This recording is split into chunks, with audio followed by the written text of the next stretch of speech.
বিজ্ঞানী আচার্য প্রফুল্লচন্দ্র রায় জন্মদিবস উপলক্ষে ফালাকাটার junior basic স্কুলে অনুষ্ঠিত হলো বিজ্ঞান প্রদর্শনী। শুক্রবার বিদ্যালয় প্রাঙ্গণে পিপি থেকে চতুর্থ শ্রেণী পর্যন্ত 63 জন পড়ুয়া এই বিজ্ঞান প্রদর্শনীতে অংশগ্রহণ করেছে।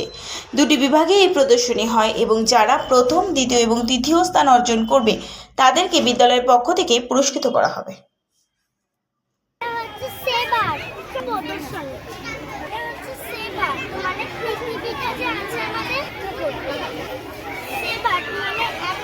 জল বাঁচাতে হবে, পশু পাখিদের বাঁচাতে হবে, গাছপালা বাঁচাতে হবে, না হলে হবে না।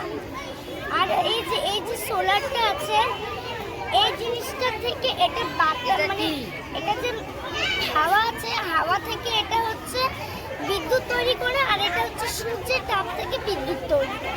আজ হচ্ছে আচার্য প্রফুল্লচন্দ্র রায়ের জন্মদিন। এই জন্মদিনে আমরা ফালাকাটা জুনিয়র বেসিক স্কুলের পক্ষ থেকে প্রতি বছরই বিজ্ঞান প্রদর্শনী ও প্রতিযোগিতার আয়োজন করি। তারই অংশ হিসেবে আজকের বিজ্ঞান প্রদর্শনী ও প্রতিযোগিতা। এই বিজ্ঞান প্রদর্শনী প্রতিযোগিতায় কতজন ছাত্রছাত্রী অংশগ্রহণ করেছে? এবছর আমাদের 63 জন ছাত্রছাত্রী অংশগ্রহণ করেছে।